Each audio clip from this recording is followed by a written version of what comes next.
दिल्ली में अपराधियों के लिए बीते 24 घंटे बेहद भारी रहे। क्राइम कैपिटल के धब्बे को साफ करने के लिए गैंगस्टर्स के खिलाफ अब दिल्ली पुलिस ने ऑर्गेनाइज्ड वॉर छेड़ दी है। अपराध के खिलाफ इस वॉर का नाम है ऑपरेशन कवच, जिसकी शुरुआत दिल्ली एनसीआर के सबसे बड़े गैंगस्टर्स के ठिकानों पर छापेमारी से हुई। आधी रात को जब दिल्ली गहरी नींद में थी, तब राजधानी को अपराध मुक्त बनाने के लिए जवान ताबड़तोड़ छापेमारी कर रहे थे और जिनके ठिकानों पर रेड पड़ी उनमें गैंगस्टर लॉरेंस बिश्नोई, कौशल चौधरी गैंग, हिमांशु भाऊ गैंग, काला जाठेड़ी, हाशिम बाबा, छेनू गैंग, गोगी गैंग, नीरज बवानिया, टिल्लू ताजपुरिया जैसे नामी गैंग शामिल हैं। पुलिस ने इन गैंगस्टर के शूटर और बदमाशों के घर पर छापेमारी की। दिल्ली पुलिस सूत्रों का दावा है कि इसके लिए कुछ हफ्ते पहले ही रणनीति तैयार कर ली गई थी और इस रणनीति के तहत कुल 4 टीमें बनाई गई, जिसमें शूटर्स के लिए स्पेशल सेल, खतरनाक बदमाशों के पीछे क्राइम ब्रांच और एक्टिव गैंगस्टर्स के लिए स्पेशल स्टाफ और गैंग के लोकल बदमाश के पीछे लोकल थाना पुलिस को लगाया गया। यानी गैंग्स ऑफ दिल्ली पर एक ही रात में चौतरफा वार हुआ। और छापेमारी इतनी गुप्त थी कि किसी भी गैंग को दिल्ली पुलिस ने इस ऑपरेशन की भनक तक नहीं लगने दी, चाहे वो उत्तर पूर्वी दिल्ली हो या फिर रोहिणी जिले में मोगली का एनकाउंटर। यानी हर रणनीति पहले से तय थी। यानी एक ही रात में आधी दिल्ली में पुलिस के छापे पड़ रहे थे, जिनमें द्वारका, नॉर्थ ईस्ट दिल्ली, नरेला, कंझावला और संगम विहार, शाहबाद डेयरी जैसे इलाके शामिल हैं। हालांकि दिल्ली पुलिस ने ब्यौरा अब तक गुप्त रखा है, लेकिन एक बात तो तय है कि यूपी पुलिस के स्टाइल में अब दिल्ली से भी अपराध के अंत का प्लान तैयार हो गया है। क्योंकि दिल्ली पुलिस ने जिस स्तर की तैयारियां की थी वो गैंगस्टर्स के खिलाफ किसी बड़ी जंग का ऐलान था, जिसे अपराधियों के खिलाफ पुलिस का चक्रव्यूह कहा जा रहा है। जरा ग्राफिक्स के जरिए आपको समझाते हैं दिल्ली पुलिस के इस चक्रव्यूह को। पुलिस ने पूरे ऑपरेशन को 4 कैटेगरी की टीमों में बांटा। हर कैटेगरी की दर्जनों टीमें बनाई गई। सबसे टॉप शूटर्स के पीछे स्पेशल सेल को लगाया गया और इसी तरह की एक टीम ने मोगली को पैर में गोली मारी। दूसरी कैटेगरी की टीम में क्राइम ब्रांच के जवान थे जो खूंखार बदमाशों के ठिकानों पर छापा मार रहे थे और तीसरी कैटेगरी की टीम में स्पेशल स्टाफ फोर्स थी जिसे एक्टिव गैंगस्टर्स के गुर्गों के ठिकाने घेरने थे। जबकि चक्रव्यूह के चौथे द्वार पर लोकल थानों की पुलिस थी जिससे लोकल बदमाशों को दबोचना था। और चलिए अब आपको ऑपरेशन कवच का अंजाम क्या रहा वो भी बता देते हैं, क्योंकि एक रात में इतनी बड़ी कार्रवाई के आंकड़े बड़े आंकड़े हैं। पुलिस ने एक साथ अलग अलग गैंग के सैकड़ों ठिकानों पर छापेमारी की। छापेमारी के लिए 4 कैटेगरी में दर्जनों पुलिस टीमों ने एक साथ पूरी दिल्ली में रेड मारी और एक ही रात में 486 गिरफ्तारियां की गई। नंबर आप देखिए, 486 अपराधी एक ही रात में सलाखों के पीछे पहुंच गए। हालांकि हैरानी की बात यह रही कि 486 में 20% आरोपी नाबालिग हैं, जबकि इस छापेमारी के बाद दिल्ली के अलग अलग थानों में एनडीपीएस के 18 केस दर्ज किए गए। दिल्ली पुलिस के चक्रव्यूह में जुर्म की दुनिया का दुर्दांत चेहरा बन चुका गोगी गैंग का मोगली भी आज फंस गया। मोगली यानी गोगी गैंग का शूटर, जिसने नांगलोई और अलीपुर में हाल ही में हुई गोलीबारी से दिल्ली पुलिस के इकबाल को चैलेंज किया, जो 10 से अधिक आपराधिक मामलों में वांटेड था। जब दिल्ली पुलिस की स्पेशल सेल से सामना हुआ तो सारी बदमाशी निकल गई, क्योंकि इस बार गोली का जवाब गोली से मिला। कुछ राउंड के फायरिंग के बाद मोगली की गोगी से मुलाकात होते होते बची। मोगली गोगी गैंग का ये अहम किरदार था और अमेरिका में बैठे गैंगस्टर के इशारे पर दिल्ली में टेरर कायम करने की फिराक में था। पुलिस के मुताबिक शूटर मोगली सिग्नल ऐप के जरिए यूएसए यानी अमेरिका में बैठे मोंटी से लगातार बात कर रहा था। मोंटी ही गोगी गैंग को यूएसए से ऑपरेट कर रहा है और उसी के इशारे पर पिछले कुछ दिनों में दिल्ली के अलग अलग इलाकों में रंगदारी के लिए कारोबारियों पर फायरिंग हुई। जब मोगली बाइक पर आ रहा था तो उसको रुकने का इशारा किया गया। रुकने के स्थान पर उसने भागने की कोशिश की। इस दौरान उसकी बाइक स्लिप हो गई। उसके बावजूद उसने रुकने के स्थान पर अपने वेपन को निकाल के पुलिस स्टाफ की तरफ फायरिंग की। सेल्फ डिफेंस में स्पेशल सेल के स्टाफ को भी फायरिंग करनी पड़ी और एक गोली मोगली को पांव में लगी है, जिसके बाद उसे हॉस्पिटल लेके जाया गया है। दरअसल स्पेशल सेल को मुखबिर से खबर मिली कि मोगली शाहबाद डेयरी थाना इलाके के खेड़ा नगर के पास आने वाला है। खबर मिलते ही दिल्ली पुलिस के जवानों ने जाल बिछाना शुरू कर दिया और जैसे ही मोगली मोटरसाइकिल पर आते दिखा, पुलिस ने उसे घेर लिया। इस दौरान दोनों तरफ से गोलियां चली और मोगली यूपी स्टाइल ऑपरेशन लंगड़ा का शिकार हो गया। बुलडोजर जस्टिस के चलन पर सुप्रीम कोर्ट ने सख्त टिप्पणियां की और देश भर में संपत्तियों को ढहाने के संबंध में गाइडलाइंस भी जारी की। सुप्रीम कोर्ट के न्यायाधीश जस्टिस BR गवई और जस्टिस KV विश्वनाथन की 2 सदस्यीय बेंच ने इस मामले पर सुनवाई की। सुप्रीम कोर्ट ने कहा कि ऐसी स्थितियों से निपटने के लिए कुछ दिशा निर्देशों का पालन होना चाहिए, जिसके तहत किसी भी ढांचे को ढहाने से पहले स्थानीय नगर निगम कानूनों के अनुसार या फिर कम से कम 15 दिन पहले नोटिस देना अनिवार्य है। नोटिस किसी रजिस्टर्ड डाक के जरिए जारी होना चाहिए और इसे संबंधित संपत्ति पर भी चिपकाना अनिवार्य है। साथ ही नोटिस में संपत्ति ढहाने के कारण को विस्तार में बताना जरूरी होगा।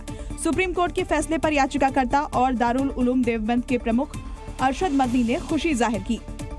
ऐसे लोगों के खिलाफ कार्रवाई भी होनी चाहिए जिन लोगों की दुनिया को लूट दिया गया है, बर्बाद कर दिया गया है।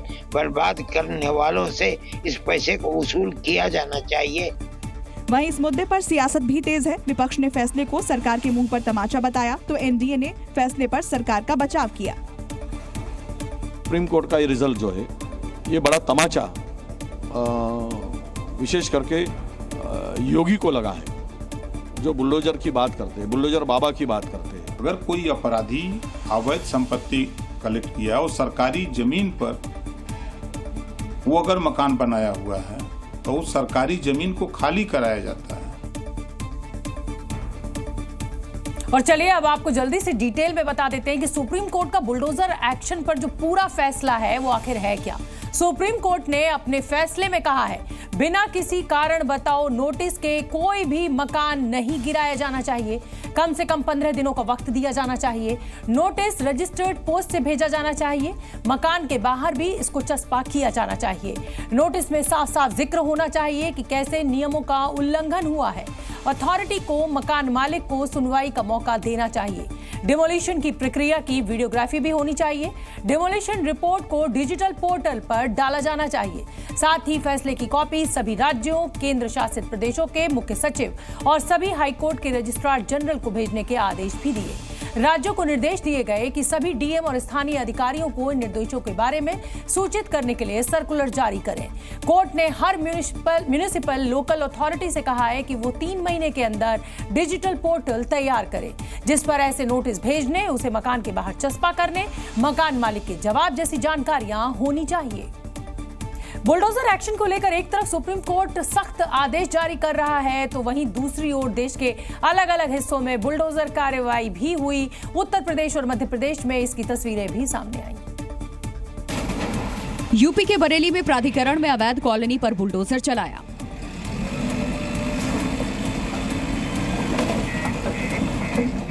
आरोप है कि 25 बीघा जमीन पर यह अवैध कॉलोनी बन रही थी। ऐसा दावा किया जा रहा है कि बिना नक्शा पास कराए इस कॉलोनी का निर्माण किया जा रहा था।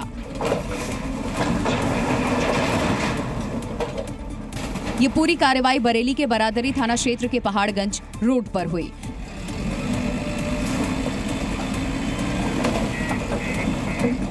तो वहीं दूसरी तस्वीर मध्य प्रदेश के हरदा से सामने आई, जहां नगर पालिका ने अवैध कब्जे के खिलाफ मुहिम चलाई और अन्नापुरा इलाके में बुलडोजर कार्रवाई करके कई दुकानों और मकानों को ढेर कर दिया।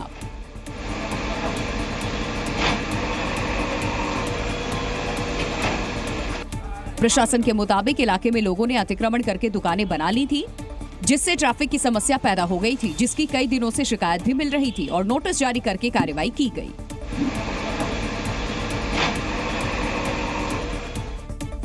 सुप्रीम कोर्ट ने सरकारी बुलडोजर एक्शन पर रोक लगा दी है, लेकिन उत्तर प्रदेश के जालौन से एक ऐसी तस्वीर सामने आई जहां दबंगों ने एक गरीब का आशियाना ही गिरा दिया। ऐसे दबंगों पर कार्रवाई कब होगी? दरअसल दबंगों ने विवाद के चलते अपने साथियों को बुलाकर सरेआम मकान पर हथौड़ा चलाया, जिसका वीडियो भी सामने आया, जिसमें 3 लोग मकान पर हथौड़ा चलाते हुए दिखाई दिए। इस दौरान छत पर खड़ी पीड़ित परिवार की लड़की इन लोगों से सवाल पूछ रही है। अंकल, हमारा मकान फोड़ने की किसने परमिशन दी? डीएम ने या कोर्ट ने? किसने दी? लेकिन दबंग उस लड़की की बात अनसुनी करते हुए मकान गिराने में लगे रहे। घर की दीवार, दरवाजे सब गिरा दिए। महाराष्ट्र के चुनावी रण में योगी आदित्यनाथ ने बटेंगे तो कटेंगे के नारे ने खलबली मचा दी है। इन सब के बीच योगी आदित्यनाथ एक बार फिर आज महाराष्ट्र के वाशिम पहुंचे और मां जगदंबा मंदिर में जाकर पूजा अर्चना की और उसके बाद विपक्षी गठबंधन पर जमकर हमला बोला। रैली को संबोधित करने पहले योगी आदित्यनाथ वाशिम की मां जगदम्बा माता मंदिर पहुंचे, जहां उन्होंने आरती उतारी और पूजा की।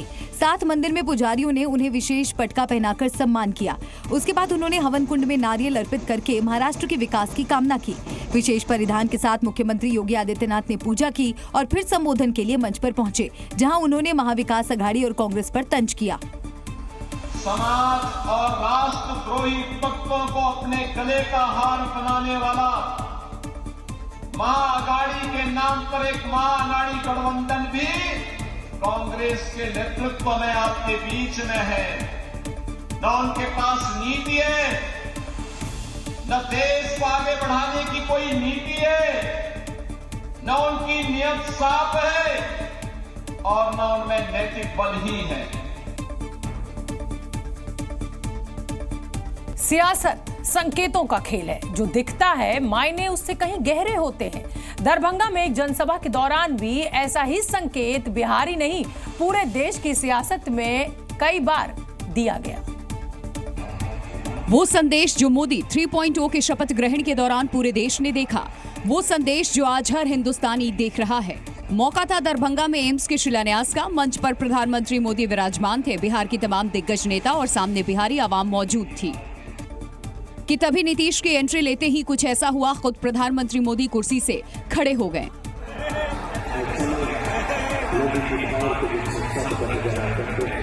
दरअसल सीएम नीतीश मंच पर पहुंचे और सीधे मोदी के पास पहुंचे। अब जरा तस्वीरें गौर से देखिएगा। पीएम मोदी ने हाथ मिलाने के लिए हाथ आगे बढ़ाया, लेकिन ये क्या, नीतीश कुमार ने मोदी के दोनों हाथ हटाए और सीधे पैर छूने लगे। हालांकि नीतीश का ये रूप देख पीएम मोदी भी हैरान रह गए। वो फौरन कुर्सी से खड़े हो गए, लेकिन इस तस्वीर ने सियासत को नई हवा दे दी, क्योंकि इस तस्वीर में छिपा संकेत 2025 में बिहार का भविष्य तय करेगा। नीतीश के इसी अंदाज से जेडीयू और बीजेपी के निचले कैडर की दोस्ती का रंग गहरा होगा।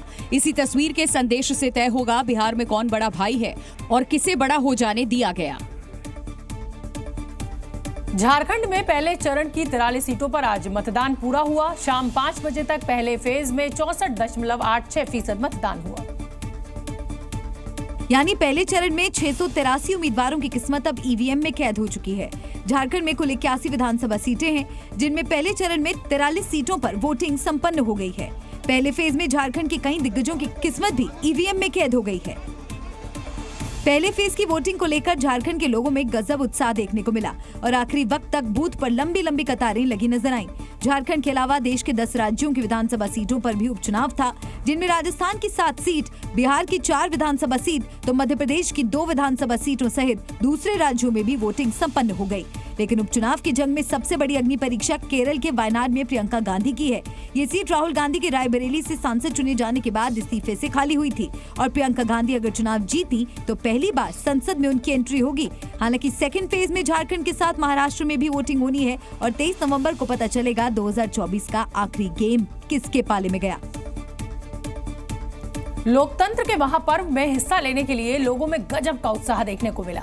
कोई लोकगीत गाते हुए पोलिंग बूथ पहुंचा तो कहीं गांव की नई नवेली दुल्हन शादी के जोड़े में ही मतदान करने पहुंची।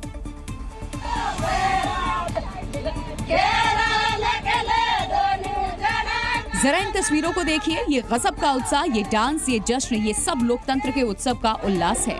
ये तस्वीरें राजस्थान के दौसा की है, जहां एक विधानसभा सीट पर उपचुनाव के लिए वोटिंग थी, लेकिन अपने विधायक के चुनाव का ऐसा उत्साह बिरले देखने को मिलता है। पारंपरिक परिधान में राजस्थानी महिलाएं लोकगीत गाते हुए पोलिंग बूथ पहुंची और अपने मताधिकार का प्रयोग किया। अब जरा अलवर जिले के रामगढ़ विधानसभा की तस्वीर देखिए। यहाँ भी वोटिंग को लेकर लोगों में गजब का क्रेज है। लोकतंत्र के पर्व का ऐसा उल्लास कि सीधे शादी के मंडप से वोटिंग के लिए पोलिंग बूथ पर पहुंच गए, जहां दूल्हा और दुल्हन दोनों ने अपने मताधिकार का प्रयोग किया। दरअसल राजस्थान की 7 विधानसभा सीटों पर आज उपचुनाव के लिए वोटिंग हुई है। इन सीटों के परिणाम भी अन्य राज्यों के साथ 23 नवंबर को आएंगे। पश्चिम बंगाल में 6 विधानसभा सीटों पर उपचुनाव के लिए वोटिंग हुई, लेकिन इस दौरान कई जगह हिंसा भी देखने को मिली, जिसका आरोप अब तृणमूल कांग्रेस के कार्यकर्ताओं पर लग रहा है। और पश्चिम बंगाल के मदारीहाट में बीजेपी प्रत्याशी राहुल लोहार पर टीएमसी कार्यकर्ताओं ने हमला कर दिया। राहुल लोहार पोलिंग बूथ पर जा रहे थे, तभी रास्ते में टीएमसी कार्यकर्ताओं ने उनकी गाड़ी को घेर लिया और जमकर हंगामा करने लगे। इस दौरान बीजेपी प्रत्याशी ने अधिकारियों को गाड़ी में बैठे बैठे ही फोन किया। 62 में यहाँ पूरा मेरा पर्यटक है। गाड़ी का ऊपर पूरा अटैक हुआ सर। अभी तक नहीं पहुंचा सर। आप बोले 7:30 से आने में इतना टाइम लगता है। और कार की विंडो के सामने आकर बीजेपी प्रत्याशी को नीचे उतारने का प्रयास करने लगे। साथ ही बूथ के बाहर बीजेपी प्रत्याशी के साथ मारपीट भी की गई। बीजेपी प्रत्याशी ने अपना कार्ड भी टीएमसी कार्यकर्ताओं को दिखाया, लेकिन वो हंगामा करते रहे और उन्हें बूथ के अंदर नहीं जाने दिया। इस हमले की बीजेपी ने कड़ी निंदा की। आने का बाद जो लोग सीपीएम का ये काम करते थे, जो लोग वो हरमत बुलाया जाता था, ये जो टर्मिनोलॉजी लाया था तृणमूल कांग्रेस, उसी हरमत लोग ही आज तृणमूल में शामिल हो गया और तृणमूल का स्टाइल ऑफ फंक्शनिंग वही है। महाराष्ट्र विधानसभा चुनाव प्रचार के दौरान नेताओं के बैग की जांच का मुद्दा गरमाया हुआ है। उद्धव ठाकरे ने अपने बैग की चेकिंग को लेकर सवाल दागा और बीजेपी के साथ साथ चुनाव आयोग को भी लपेटे पे ले लिया, जिसके जवाब में अब बीजेपी ने महाराष्ट्र के उप मुख्यमंत्री का वीडियो शेयर किया और वीडियो वॉर शुरू हो गया। ये वीडियो एक एयरपोर्ट का है, जिसमें दिखाया गया है कि देवेंद्र फडणवीस जब एयरपोर्ट पहुंचते हैं तो उनका बैग चेक किया जा रहा है और दावा किया गया कि ये वीडियो 5 नवंबर का है, जब देवेंद्र फडणवीस प्रचार के लिए कोल्हापुर पहुंचे थे।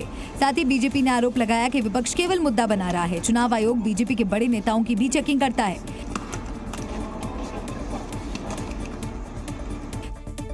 देवेंद्र फडणवीस, अजीत पवार के बाद अब महाराष्ट्र के मुख्यमंत्री एकनाथ शिंदे का वीडियो भी सामने आया है। शिंदे पालघर विधानसभा चुनाव प्रचार के लिए पहुंचने वाले थे और उस दौरान चुनाव अधिकारियों ने उनके हेलीकॉप्टर की जांच की। वीडियो में मुख्यमंत्री चुनाव अधिकारियों से बातचीत करते हुए नजर आए, जबकि अधिकारी हेलीकॉप्टर और उनके सामान की जांच करते दिखे। जी न्यूज़।